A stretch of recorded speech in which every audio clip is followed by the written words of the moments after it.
Welcome to Delightfully Dysfunctional, a podcast about navigating the emotions of the human condition and the challenges that come with it.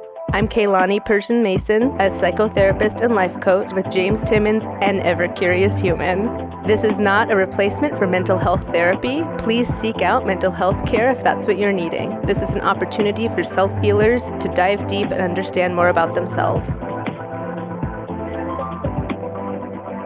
All right, welcome back, everybody. Again, I'm Keilani, this is James, Hi. and we are diving into a topic today that we'll probably revisit. It's such a big topic, but it's one I'm really excited about. We're going to be talking about healthy relationships. Yeah. So much to unpack here.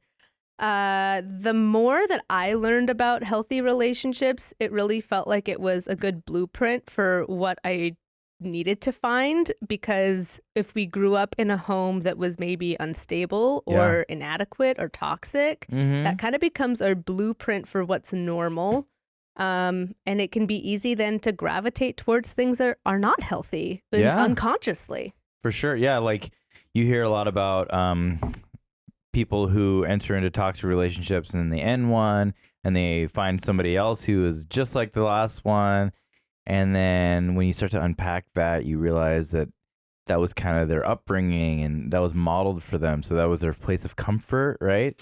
Yeah, I saw a mental health comic once and I really loved it. It was this girl on this like forked path, and one of those paths was very well paved and smooth, and it had a sign that said toxic relationships. It was well worn. She's walked it before. Yeah.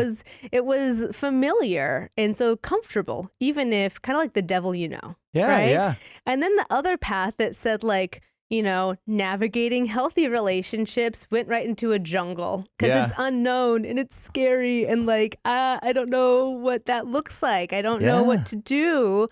And like her more unconscious self can come up with any excuse to not want to do. It's like we want the path of least resistance. And so they're kind of like, meh, I forgot my machete. Like we can't go down into the jungle. So might as well do this easier, well-worn, familiar path. And that's like kind of the decision making unconsciously that we can go through when we find ourselves in this pattern of continually choosing unhealthy relationships. Or like, as you were sharing that example, I feel like there's probably listeners who are nodding their head and either thinking about themselves or a family member or a friend, because we all have those people where we're like, honey, no, don't go. No, what do you know? We already did this. Don't do it. Yeah. And it's crazy because, I mean, what you're used to, like that, there's comfort in familiarity.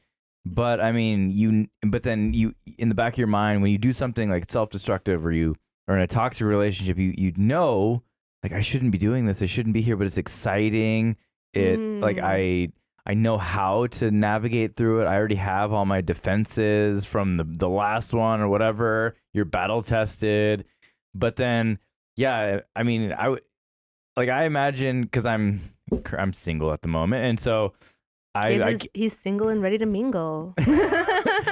And I think like, oh, I should date, this type of girl, but no, that's not exciting, and then so like I can speak into that myself where I'm like, no, I want a girl who's like wild or something, but then I know, no, that would be that hasn't served me well in my lifetime. It sounds stressful, right? At some point too, you're like, I'm exhausted, and I think that's when we are at that crossroads of thinking about changing, it's usually because we've realized that well-worn path has become quite exhausting. Yeah. And it's kind of the discomfort of traveling that path has to outweigh the fear we have about entering the jungle. For sure. So for me, what helped give me courage to enter the jungle were a lot of the things that we're going to talk about today. Because what do you look for if a healthy relationship wasn't modeled for you? Yeah. And not only that, I asked this question to a lot of my clients, but like thinking through the people that you know, like how many of them do have a happy, healthy relationship? And a majority of people I speak to can't think of someone, to be honest. For a long time, I couldn't think of anyone. Yeah. I now have a healthy little pool of people that I love to reference and think of because I see them modeling what a healthy relationship looks like. But that can be bewildering to realize that, because being married for 30 years does not mean that it equals happy and healthy. Right. Yeah, I mean, because when I think of a happy relationship, I think of like the, Cosby Show or some sitcom. Don't bring up Cosby here. But a sitcom exactly. family, yes. But then I'm like, but now that I'm older, I'm like, but if you see a couple like that in real world, what are they hiding? Like they're performing, And then I look at somebody, a couple who is out there and they kind of air out their dirty laundry and they're vulnerable, but then I wouldn't call that a healthy relationship. I mean, but it kind of is, I know. What is it? Because what were we modeled and what societally looks healthy versus what is? There's all kinds of questions and uncertainty that can come up. So I'm ready to peel back some of those layers. Yeah. So I guess what do you think would be a fair place to start where we both kind of define in our mind what we would think is a healthy relationship? Yeah. Okay. I'm going to put the ball in your court then. Okay. Oh my gosh. What's a healthy relationship? You're going to catch my invisible ball. Ready? My answer is... Ready? James. Yep. My answer is I don't know. Oh, he dropped it. I dropped it. No, I'm kidding. Okay. Let's see. A healthy relationship. I mean, because I've had a failed marriage, and so I know what doesn't work. I know what does work. I think communication, honesty, best friendness. Is that a word? No, but we'll make it a word. And just some. Okay, so curiosity, compassion, confidence. Oh man, I'm good with this accidental alliteration. Yeah, I guess curiosity has to be there, and disdain cannot be there. You have to be willing to understand the person's heart and not allow their behaviors to define who they are. Because what I've experienced is that if somebody has a behavior that is destructive or uncharacteristic, it's really a symptom of something deeper. And so if you genuinely love somebody, you care about them, then you want to okay, that was weird. Let's dive into that. Let's probe your uncharacteristic behavior. It's that's a symptom of a healthy relationship. But yeah, I guess bottom line, ultimately, it's just curiosity, compassion, and best friendness. Yeah, I love that you said best friendness and that came really quickly to you, because part of a theory that I really enjoy pulling from when I talk about relationships is the sound marital house, or some people might know it better as Gottman theory. Yep. So John Gottman and Julie Gottman are leaders in happy, healthy relationships and families, and they're based out of Seattle. So they have 40 years of research where, I mean, it's solid. He can predict if a couple is headed towards divorce or if they're going to divorce after just minutes of observing them. Yeah. And so there is a science to it, and I found that to be really informative and enlightening. And where sometimes you can learn things, but for it to feel true, it hits you differently. Yeah. And everything felt true to me. And when I share it with others, I can see that it feels true and resonates with them. And those are the things that feel good to be this is a common thing of the human experience. So he talks about kind of envision a house. You're a realtor, so you can actually speak to some of this too. When the foundation on a home isn't poured correctly or has cracks and there's damage, what are some of the symptoms you might see in the other layers of that home, the other floors? Well, the framing's broken. I've actually walked through a house. Somebody built their dream house on a hill, and back then the market, a really nice house was worth $500,000. So this house would have probably been worth $500,000, but it was listed for $140,000. So it was in this really nice neighborhood. We walked it out of curiosity because it was it's cash only. And yeah, I remember the foundation was cracked long ways, and you could see it. And then up in the ceiling, you could see all the trusses and everything just splitting, and the ceiling, the drywall was cracked.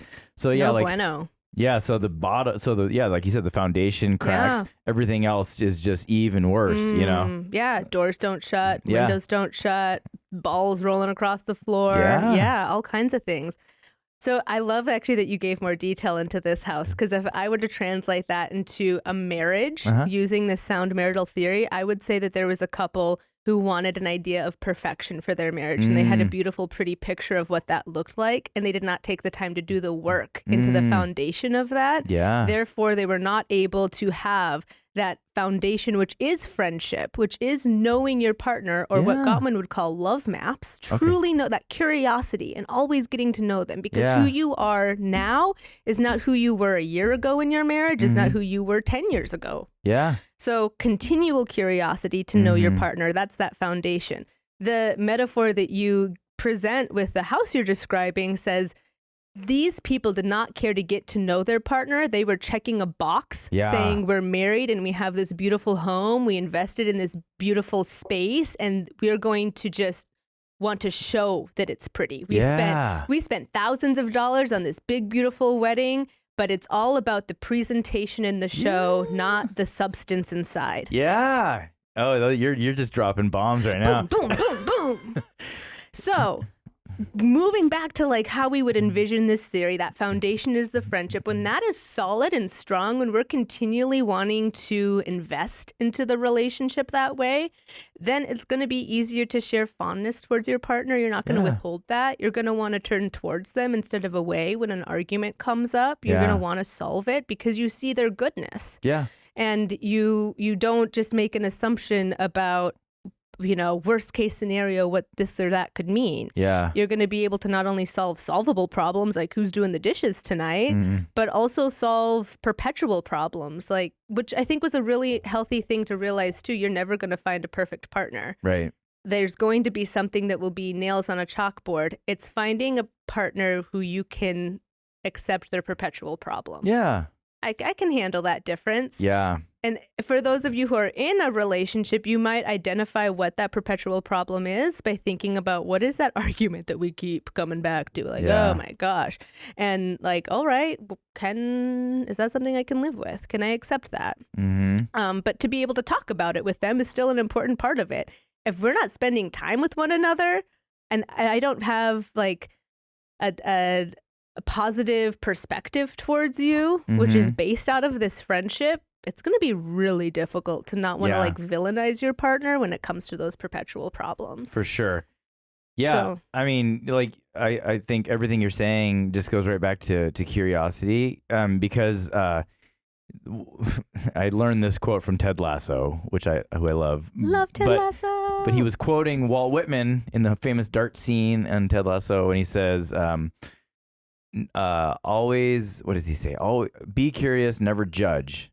Right. And then when I started exploring what judgment actually means, I realized that it's taking a person and thinking that you have enough evidence to reach a final conclusion on them. And so then my whole take was we never will have all the information on a person, you know? And so to judge is really unfair to anyone. So it's like, okay, the best I can do is just try to understand you. You know, I mean, you're not going to be able to do that with every single person on earth, obviously, but just the most loving thing you can do, and especially in the context of a relationship, like a committed marriage or whatever, is just exploring the person's heart, helping them navigate through their shame and their trauma and, you know, their own experience. Because like if you were to, if I had a partner and let's say I was supposed to give my whole story, I wouldn't be able to, you know, I would be like, I don't know, let's start here and let's go from there, you know. But so it's impossible because most people don't even know their own whole story, you know. I'm still on a path of my self-discovery. Exactly. I am still curious about myself. There's still layers there. Yeah. But am I processing that with my partner? Am I inviting them into my inner world? And that does require it requires a commitment to the quality time you have. And I see a lot of people like discounting, kind of not, I don't think that it is definitely not intentional, but it sometimes feels as though like I checked that box in some ways still. Like I checked that box, I have that partner. That doesn't like, I don't understand the maintenance that needs to go into it. I just had an analogy. Came to me. Sweet. Like if we have a car, there's maintenance that needs to happen. Yeah. We don't just get the car and expect for it to run smoothly for 10 years without an oil change or without new tires, etc. Like we understand what needs to go into it. I think a lot of people do not understand what actually needs to go into sustaining a relationship, because saying I'm committed or saying I trust you, like we have to have, those are action words. Love is an action word. It's a verb. Yeah, like what does that look like? Yeah. How are you doing that? It's more than just saying it. Yeah. So I really enjoy like peeling back those layers, because essentially couples come to me and they are sometimes confused, or more often than not, that person's the problem, fix them. And the other person's saying the same thing. And I'm like, oh, we're going to take a holistic approach here. You're coming to me. I'm the mechanic. Like if we open this hood, I'm here to tell you this is a joint effort. Like your foundation was cracked because two people were neglecting it. Yeah. This is not a one person thing. So yeah, I like having those conversations. And likewise, for personal experience, I would probably rephrase some of what you said. I too have been divorced. I would say it was a successful divorce, though. Not a failed marriage, but a successful divorce. Oh, yeah. I also do not regret getting married or divorcing that person. And that's kind of an interesting take that I've come to accept. Mm-hmm. I'll actually share a little bit about my journey with my current and my ex-husband. Okay. Well, I'm going to back up even further. In my family of origin, 3 divorces happened by the time I was 18. Okay. Between mom and dad, between dad and stepmom number 1, and between mom and stepdad. So there was a lot of divorce. Yeah. I was like the child of divorce again and again and again. Mm. And in my head, I made a very I will not do that. That will never be me. I placed a very high bar of perfection into what I thought I would do different. Mm. And I resisted what I needed to do within my first marriage because of that. Because I thought that would be a failure. Yeah. I also thought, I'm a therapist. Oh, what does that mean if I get a divorce? Yeah. Right? And so part of this podcast for me is a really refreshing, it's a gift to me that I can be human and I can share those things because that's being real. Yeah. So yeah, I got a divorce. I married the wrong person. I married someone that felt comfortable based on my family of origin without having peeled back those layers of myself. Yeah.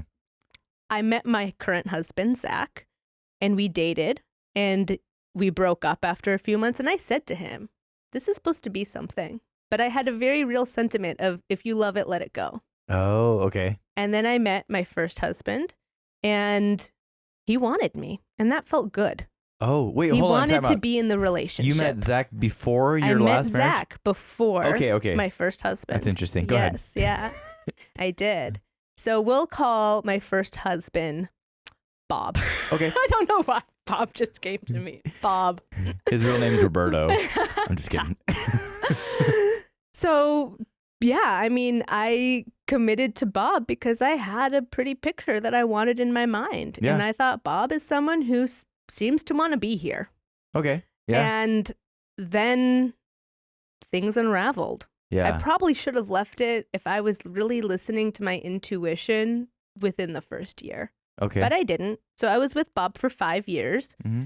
And we got a divorce. It was as messy as my worst fear, and I survived. And that was a good lesson for me because the alternative was to be pretty miserable forever. Yeah. So in that healing, in that growth, I had changed a lot. I learned about how to take care of my needs. I learned what I wasn't going to put up with. I learned all kinds of hard lessons. And I think I needed Bob to learn those hard lessons. Yeah. Like I have to be grateful for that too. I needed that. Totally. I don't know that I would have really accepted those truths. Yeah. So when I met Zach again and we hadn't hung out or talked in years, it felt like all the things I loved about him were still there, but he had grown in that time too. Okay. And so we both were like, God, the consistency of who that person is that we liked is there, but boy, they've leveled up. Yeah. And it did not take, it was completely different. And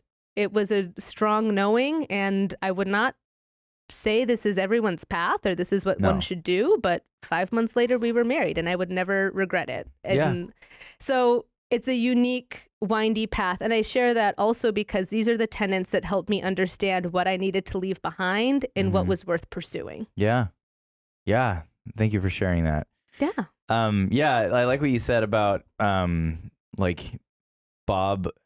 You didn't say these exact words, but you said kind of like Bob was the right person at that time because now I've gleaned all these like really huge life lessons through that pain. Right? Would you say that's fair? Yes. Okay. I would say that's fair. And I would also like, I want nothing but good things for Bob. I've come to that place too. And I have to just like trust that hopefully Bob knows that because we're not in contact. But like, I want good things for him. I really, really do. Yeah. I think that it was unpleasant. It was painful. It was hard work. And I needed that lesson. All can be true. And too often I think we travel through life kind of like the goal is to be happy. And I'm here to collect lessons. Yeah, absolutely. I want my life to be a collection of lessons that I truly like let sink in. So when I can view things instead of it was not a failure. I needed to know that life was going to move on even if I got a divorce. Yeah, it was an experience. Yes, I needed that. So that has helped me, I think, have a more positive perspective towards the future. That does not mean I think everyone should get a divorce. No, please hang on and fight for your relationship. I would love to give you those tools. I hope there's something here that you can take away from that. But certainly there are times when your relationship, the writing is on the wall and it is not healthy. It does not serve you to be there. Then learn how to take care of your needs. Yeah. Even though that's difficult. Absolutely. Everything you just said. Is it okay? So sorry, I was distracted by a thought because when you named him Bob, I imagined Bob from Stranger Things. Do you watch Stranger Things? Yeah. Okay, season 2, Bob. You know, Sean Astin, who is like one of the most beloved characters. You know, so then I was like, oh, Bob. Oh, he died by the demo dog. Sorry, spoiler alert. Yeah, no, that would not be the accurate image of this Bob, but that's okay. It's okay, yeah, but sorry, that's just where my mind went, which is odd. So I'm imagining. Anyway, so okay, again, thank you for sharing that. I guess it's my turn to share why I called it a failed marriage, right? Yeah. Okay, and this is a big, juicy story with lots of dirty laundry and stuff. So just bear with me. I'll try to. Oh gosh, I guess I just have to go for it, don't I? I promised. I committed to be vulnerable. What? Yeah. How are you feeling right now? Because you feel like, are you kind of on the cusp? Are you on the edge of the cliff right now? I'm absolutely willing to share it. I'm just sitting here thinking, okay, should that be the next episode or just go for it? Let's see. We got 20 minutes? You could give us a layer 1 and we can throw in layer 2 next round. Cliffhanger. Yeah. Okay. Okay. So I grew up product of a child of divorce. My parents got divorced when I was 4. My mom, being a Korean immigrant who was a citizen through marriage, she unfortunately had to leave the country. This is the story that I know. I still don't know the whole story, but she had to leave the country when I was 4 years old, and I didn't talk to her again until I was 8. And so in that time, my dad raised me and my brother by himself, and he worked full time. He was a drill sergeant, so he did reserves, and he went to college after school. So my brother and I were latchkey kids. I call us throwaway kids. We lived in a poor apartment complex. Anyway, we grew up and we kind of raised ourselves. My brother was the closest thing I had to a mom. He would cook and we do dishes together. And then we became teenagers, and we were like popular in high school and stuff. And that's where I learned to be a people pleaser, was because my friends basically raised me. The school system raised me. So I figured if I could be funny, then I'll get a lot of attention and I'll be accepted. So I would be funny. And so then when I grew up and I was like just a really rebellious adult, I got into music. And then when I was like 26, I met my wife, my now ex-wife. We dated for a couple of years. We got married, and I would consider it like a good, healthy marriage. But then there was all this baggage that I carried in, that I was so used to, like being a man and suppressing the emotions and not unpacking things, like, because that was just like a a wimpy thing to do. Yeah, exactly. So anyway, we have 4 kids today. They're all 2 years apart, and so but we were married for 12 years, and I had an affair, and then it became exposed, and that became the undoing of the marriage. And from that affair, I learned so much about myself. It was horrible and traumatic and terrible, and I hate it. I regret it.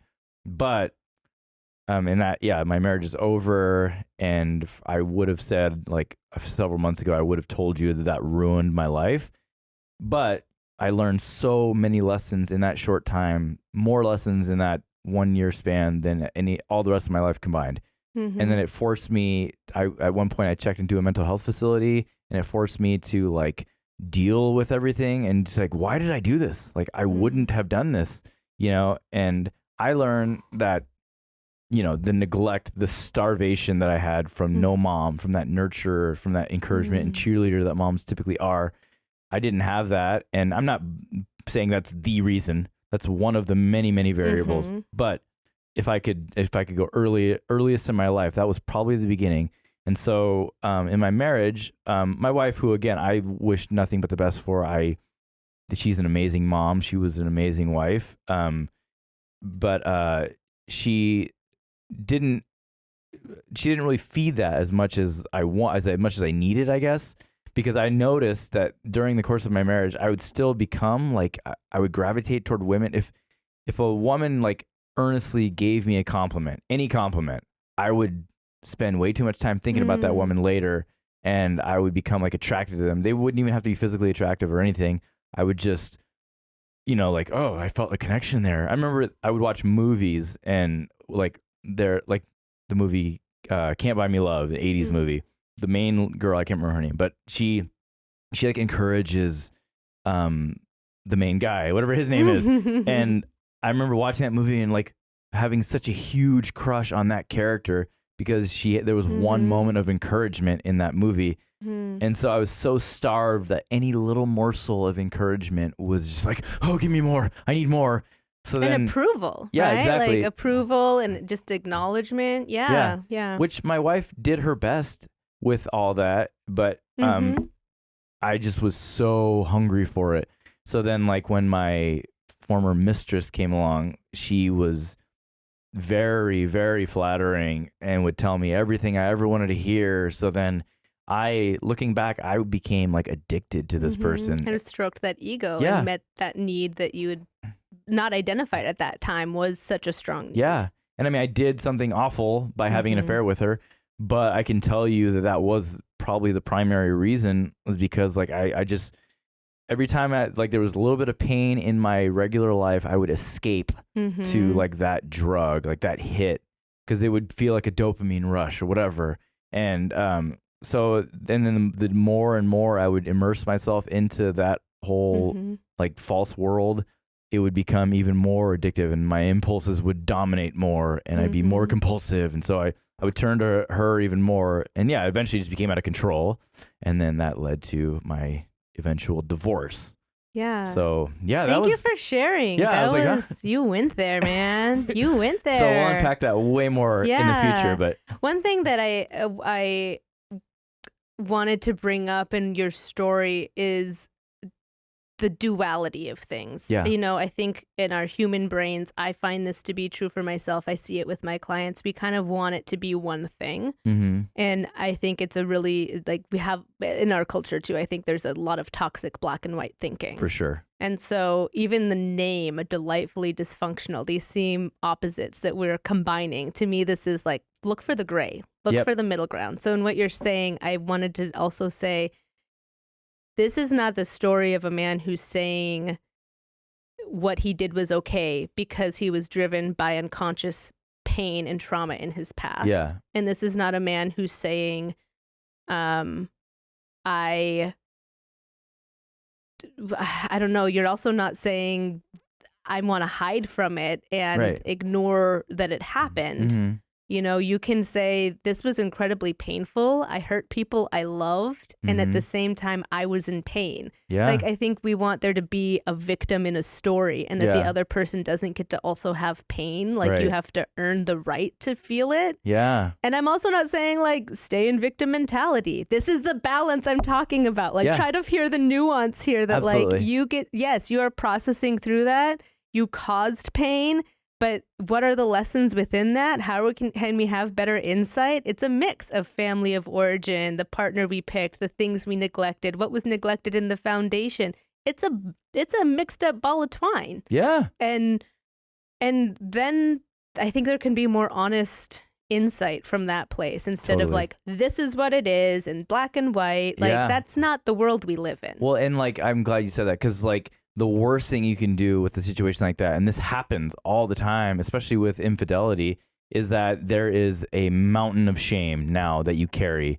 And because it's painful to go into that shame, you avoid it. And then so people say things like, there's no reason you should have done that. So like, just move on, like, let it go. There's no good reason. Yeah, you're right. There's no good reason, but there are reasons. There are so many reasons. But then, and so like, and it's unfair and that's why it becomes like people just repeat the same stupid thing that I did. Yeah, on autopilot. Yeah, because we're not allowed to talk about it in certain cultures.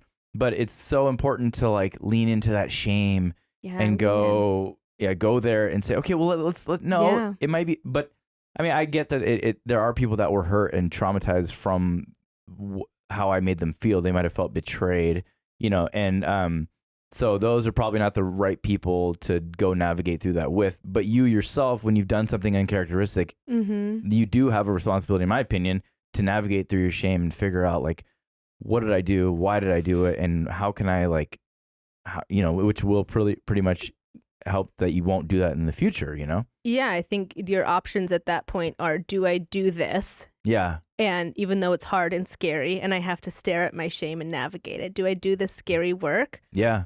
Or do I want to block that off? And that really means you're committed to limiting the quality of your relationships moving forward. Yeah. So if you want to have shitty relationships that are on the surface, like, go ahead and do that. Yeah. Like, that's a great option to just like hide your shame and vulnerability and like stick your head in the sand. Like, have at it. Yeah. Pretend like it didn't happen. Yeah. Yeah. And sorry, go ahead. I lost my train of thought. No, well, I think when it comes to navigating affairs, it is hard because there is damage that's done to this marital house that do take two people, but then there is the infidelity that is such a breach of trust and commitment that it becomes difficult. In fact, if one were to search the sound marital house, there's a better picture than what I'm able to just describe over audio. But like that foundation of the friendship, these elements, these levels that I'm speaking to that are possible because of that strong foundation, what the walls are, trust and commitment. So again, if this is not built properly, those are just words. It's an action that needs to be put in. There has to be proactive steps. Absolutely. So to step back and also see an affair instead of like, I think there can be this take of the person who's been cheated on. You have to prove so much to me to make sure that doesn't happen again. And some of that is true. Like, you did wrong. So there are things that need the trust, the level of commitment, those actions need to be seen. And at the same time, what ownership, like, this is going to sound shitty to people. I'm sorry. What ownership can you take for what happened here? Yeah. And I'm going to be saying that a lot. And I'm not meaning for it to sound painful to people. I'm saying, did you not address your needs? Yeah. Did you spend more time focused on this than the foundation of that marriage? Like, did you and your partner set up a certain type of lifestyle that made it difficult to contribute to that foundation? I'm not saying ownership is in, it is my fault my partner had an affair. That would be black and white thinking if we were looking at the statement I just made. I'm saying, for your own benefit, what could you do differently too? Yeah. And I think you're right. And I remember my wife and I, we tried to reconcile, and so we attempted that, but I noticed that, I was not in a place, because I was so like enamored by my mistress at the time that I wasn't ready to like to start to heal or whatever. And which is unfortunate, but because some people made that point to my ex-wife where it's like, a certain percentage is James's fault and a certain percentage is your fault. And I remember that was really triggering for her to hear. Mm-hmm. And I looking back, I'm like, yeah, she wasn't ready to hear that yet. But at some point, I think after a certain amount of healing and rebuilding, then that should be revisited. Because like you said, if you don't go to all the places that there needed to be light shed on, then you're way more likely to repeat the same stuff. Because it was a lot of that. Like, it became like, James, you did this awful thing. Now you are going to be controlled, like punished. So, and I remember thinking, like, this is not going to solve the problem. Like, let's explore a little more. And I remember, I might be kind of going on a rabbit trail here, but in my desperation to for answers of why I did what I did, I remember I went to rehab facility in Florida, which is stupid. I mean, that was a mistake. I shouldn't have gone there. But I remember they sold me because they said I wanted inpatient counseling, and they said, yeah, we can give that to you. And I went, and it was like drug and alcohol rehab. And so I'm just, sitting there with people who struggle with that. But the cool thing and I was there for like 3 days, and I realized this is a massive mistake. I need to go somewhere else. And so I left. But when I was there, I did get to sit in with a bunch of drug and alcohol addicts, and they shared like what led them to turn to drugs and alcohol. And I noticed that we had a lot in common because so what I've noticed is that we're all in some way, shape, or form addicted to a version of escape. When there's pain, we want to escape that pain. And so some people, their escape might be to play video games for half an hour or something like that, which is, it's not super destructive. And some people might want to eat fentanyl for 3 days in a row or something, which, I wouldn't recommend that. Probably. Yeah. But, and then so for me, my version was to escape to this person. And so then I gleaned like, okay, that's where I really started to understand, like, okay, so we all have like pain in common and we all have escapism in common. So those two truths and those two factors, you can really start to understand how every human like behaves, because those are our two like places. Those are our two planets that we always like try to navigate through, Yeah. Well, again, like this idea of the two paths, we're going to go towards the path of least resistance, which is most often going to be like, la, la, la, la, la, I want to distract myself. Yeah. And addiction comes from trauma. Yeah. And the story that we tell ourselves. So if there is someone who, I'm going to make up a story on the fly, if there was someone who grew up in a home where there was violence and neglect and alcoholism, which alcoholism inherently often has, like the need for children to keep secrets, to deny their reality, to shelter their parents, sometimes to be parentified, or you even mentioned some parentification in your childhood where you are having to parent yourself, right? Be the grown-up when you should be the child. And so when these elements are in place, the worldview or the story we tell ourselves, the core belief that we hold is that oftentimes it could be a variety of these things. These are common ones. I'm not lovable.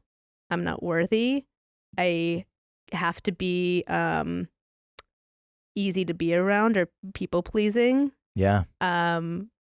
I'm always going to fail. There's a lot of different things that people will believe subconsciously. If those are, let's say, the glasses that I'm wearing and walking around through my world in, even if that isn't the reality of what's happening, I'm taking on those messages. Yeah. So now my partner isn't wanting to spend time with me, even if they're stressed. My reality is saying you're not worth their time. If, what's happening out in the world is that it's just a chaotic time, my reality is,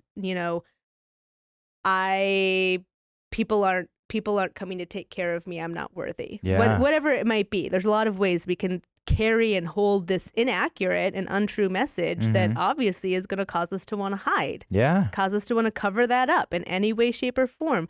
There's nothing more painful than feeling that way. Yeah. And we want to hide from it. Absolutely. Whether that's through like the addiction to a different relationship, a drug or substance, television, our phones, video games. There's work. There's a lot of ways that we can be addicts. And if we can't understand and have grace, like for our partner in that healing and be vulnerable enough to share that with them, there's going to be a divide. If you're not processing it with your partner, you are creating a crack in the foundation. Yeah. If you don't feel safe to process it with your partner, pay attention to that. That's key. Yeah. I'm glad you said that, because it's one thing to like, cause you might be in a relationship where you feel obligated to share something that you don't really want to share with your partner. But then, the question you should ask is, well, why don't you want to share it with your partner? Mm-hmm. If you don't have the best friendness, then why? Let's figure that out. What's the fear there? Yeah. And a couple other elements that I think are really important too.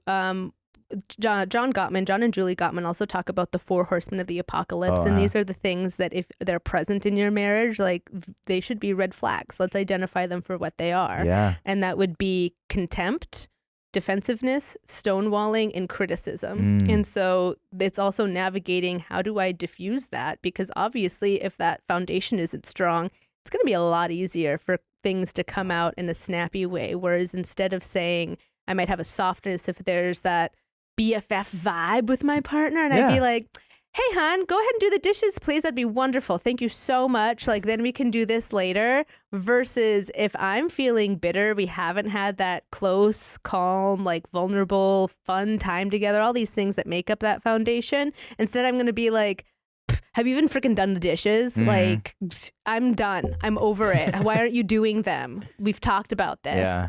And that harshness, that type of criticism can really create a lot of issues and ruptures. And there's some common ones, especially between men and women, male-female relationships, that in future episodes we can talk more about that. So that's one element. Again, I want people to like hopefully leave this episode having a few tidbits. And then like, what style of conflict do you have? How do you tend to solve problems? I'm a reformed people pleaser. Hi, I'm Keilani. I'm a recovering people pleaser. And Keilani. and part of that means, more conflict avoidant versus validator conflict style. I want to know everything. Tell me everything. I want you to be on the same page with me. Like, those people really want to talk and dive in. If people haven't figured it out, that's where I land. If you can hear how much I'm talking in this podcast. And then we have more volatile conflict style. Like, they need to communicate and have this passion in what they're saying. And if you're not meeting me with this passion, do you even care? Yeah. Are you even here? So you could see how someone who's more of this volatile conflict style, if there's 2 volatile people, that doesn't mean it's unhealthy. Even though I wouldn't personally enjoy that level of yelling in my relationship, but that can be a real passionate, there's a reason why there's makeup sex. It can be very passionate cycle of communication these people go through, not necessarily unhealthy if these other things are kept in check. But then if that person were with someone who's more like conflict avoidant, they're going to be thinking, this person doesn't care. Yeah. And this person's going to be thinking, you are making me feel so overwhelmed. Yeah. You are putting me into a state of fight, flight, or freeze. I can't handle it. There's not an ability to communicate well when you're in that space. So much stuff there. Like, what conflict, when you think about you and your partner, or do you have similar conflict styles? You're not doomed if you're not, but then like, let's look accurately at what's under the hood. You come to the mechanic, let's look accurately at what's under the hood. There's some things you'll have to understand about one another to make your conflict be smooth. Yeah. I mean, and in my own personal experience, when I have a problem with somebody else, I notice that it's usually my problem, that it's something that I need to work on with myself. I mean, in the context of a relationship, because there are personal boundaries and, things like that.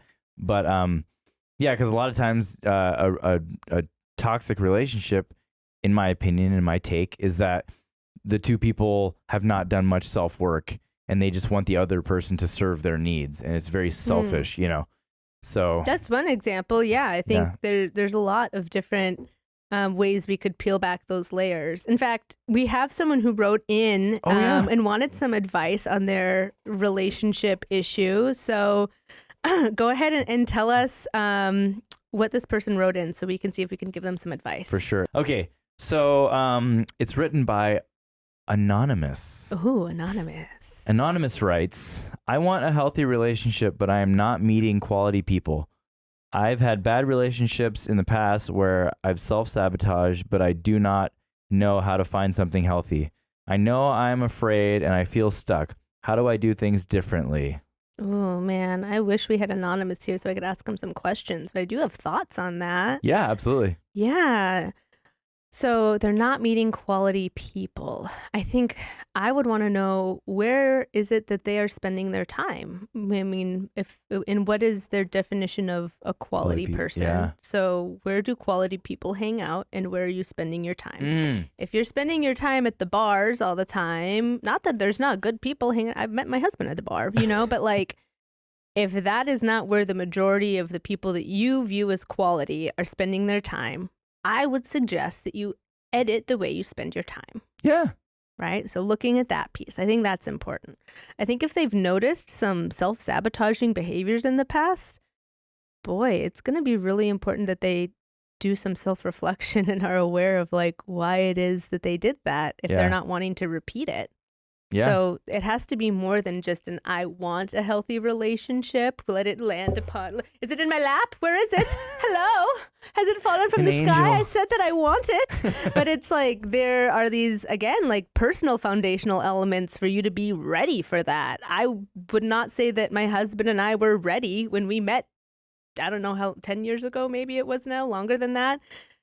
There was personal work that needed to happen to be ready. So like, are you really ready to show up and be a healthy partner? Yeah. Maybe we should reflect on that. That's what I'd want to know from Anonymous too. What are your thoughts when you read through that? What do you think? Well, I mean, you kind of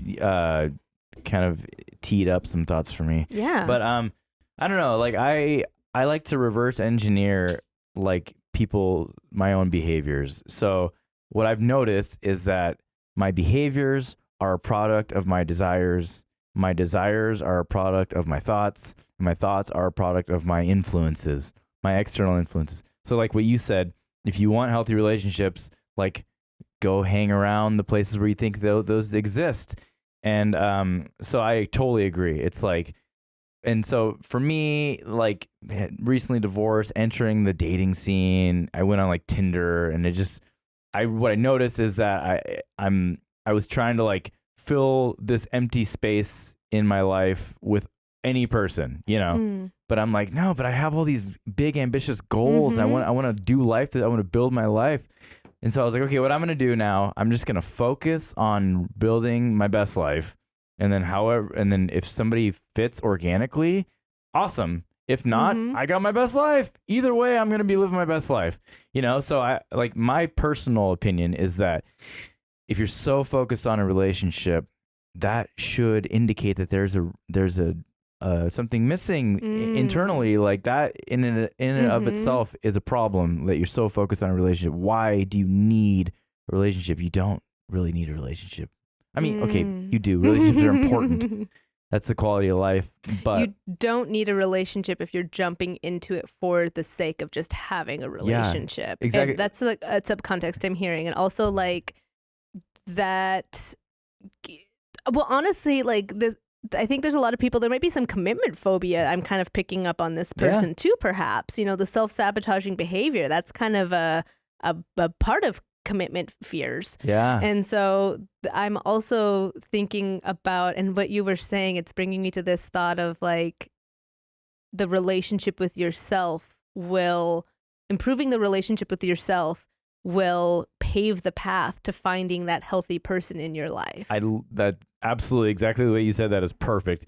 Yeah. Well, because like self-sabotage. So if you're trying to find a relationship for the sake of having a relationship, because you want it to like serve you, which I'm kind of like now injecting thoughts into that. But if that's your reasoning for a relationship, I think that is how you create self-sabotage. But if it's that relationship is to serve you, to serve self, then like it's not that you're never going to win. You're never going to find a relationship that's going to serve all parts that you need. Yeah. You know? So, I mean, you have to like love yourself first, become the person that you want to be. And that's going to attract the right partner too. Like if I'm going to the bars and I'm on Tinder all the time, I feel like that isn't sending out the right flag for like me finding my person. So like what needs to change about your life in order for you to attract the person this quality person that you want? And then what does your relationship with yourself look like? But for like piggybacking on our previous conversation about how like childhood trauma or things that happen in our past can change our worldview. If someone doesn't feel that they are worthy enough or lovable, how difficult is it going to be to show your self-love? Yeah. I mean, that's something that you're going to have to navigate and process through. I see a lot of people facing that. It's a reality I had to face and had to work through. So I wonder that about Anonymous. Well, maybe that could be our next episode, what you just talked about. Ooh, yeah. A practice that I did when I was in the dating world, and I think is a good check-in for everybody. I'd encourage you to do this. In fact, you could even, if you want to, share it on the podcast next time. Look at that. Make some lists of what would you describe as the qualities you need to have in a partner. Honesty, fun, like same sense of humor. I did this on this notepad. Oh, okay. I have another list. I want you to also make a list of the deal breakers. What are the things that like, I know that isn't going to be a healthy route for me. That'll be fun. And then the extras. Okay. The extras. What's fun is one of my extras, I wanted someone who could like play guitar and was musical. And so I have a partner who's like, oh, yay, how cool is that? But there are things sometimes we can get focused. I've seen friends sometimes get focused on the extras list and not the quality of the need list. Yeah, they want all the bonuses, right? Yeah. You know, I want the guy who is hunky and makes a lot of money and who also is this and funny and all these things. And I'm like, that's not a human. That's a robot. Yeah. You know, like they're part of relationship is also, that's our best opportunity to grow. And to be afraid of it or to have too many conditions can be a self-sabotaging tactic that creates a lot of distance from the idea of commitment. So like define what you're looking for. Yeah. I think that's a really important part. And then, you know, piggybacking on the things we've talked about, well, are you going to locations? Are you engaging like someone who can get this ideal partner you've described? Or are you going for the bottom of the barrel and not seeing the disconnect? Yeah, I agree. Well, like I'll just tell you right now, one of the things you mentioned earlier that is a deal breaker is making me do the dishes. So anyway, I think this has been an amazing conversation. And I'm so glad that we're doing this. And I think that was fun. Thank you, Anonymous, for writing in. We'd love to hear more feedback from you if there's any advice or questions that anyone else has. It can be in writing, like Anonymous here today, where we're just kind of discussing and like riffing off of that. Or it can be a called-in conversation where we're able to talk to you on the podcast. Or if you're attractive enough, you could just come on the show. Make those lists, James. I want to see those lists. Okay. Next time. Sorry, can you feel the toxicity coming out of the talk? There's a homework assignment. Okay, next one. That's what we'll do. It'll be fun. Thank you for joining us. Tune in next time to Delightfully Dysfunctional. Bye-bye. Bye.